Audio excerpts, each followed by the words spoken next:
Hi అండి, welcome to మనుషుల blogs. ప్రతి విలేజ్లో జరిగినట్టే ఈరోజు మా ఊర్లో కూడా గ్రామ సభలు ఏర్పాటు చేశారండి.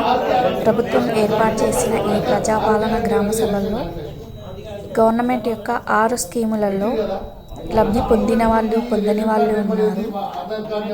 ఇందిరమ్మ ఇల్లు, ఆత్మీయ భరోసా, రైతు భరోసా, కొత్త రేషన్ కార్డ్స్ అప్లై చేసుకున్న వాళ్ళు, లేదంటే ఆల్రెడీ రేషన్ కార్డు ఉన్న వాళ్ళకి నేమ్స్ యాడింగ్, ఇలాంటి వాటి గురించి ఈ సభలో చెప్పారు. ఇందిరమ్మ ఇల్లు, ఆత్మీయ భరోసా ఇలా కొంతమందికి ఆ పథకాలు అనేవి లబ్ధి పొందాయి. భూములు ఉన్న వాళ్ళకి కూడా కొంతమందికి ఆత్మీయ భరోసా అనేది వచ్చింది. అలాంటివి రాకుండా గవర్నమెంట్ కొంచెం సర్వే చేస్తే బెటర్ అని నా అభిప్రాయం. అలాగే కొత్తగా పెళ్ళైన వాళ్ళు, హైదరాబాద్లో రెంట్కి ఉండే వాళ్ళకి అమ్మ వాళ్ళ సైడ్ నుంచి కూడా రేషన్ కార్డు కానీ ఇందిరమ్మ ఇల్లు కానీ అప్లై చేసుకునే అవకాశం గవర్నమెంట్ ఇస్తే బాగుంటుంది అనేది నా అభిప్రాయం అండి. మీకు కూడా అలానే అనిపిస్తే కామెంట్ బాక్స్లో కామెంట్ చేయండి.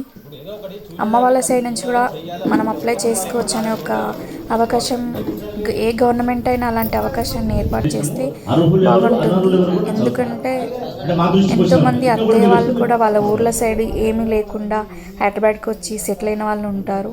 హైదరాబాద్లో సెటిల్ అయ్యి కూడా ఎలాంటి ఆస్తులు కొనకుండా ఇంకా రెంట్ పే చేసుకుంటూ ఉన్న వాళ్ళు కూడా ఉంటారు కదండి.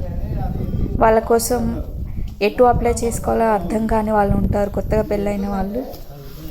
కాబట్టి అమ్మ వాళ్ళ సైడ్ కూడా అప్లై చేసుకునే అవకాశం ఇస్తే బాగుంటుందని నా అభిప్రాయం అండి.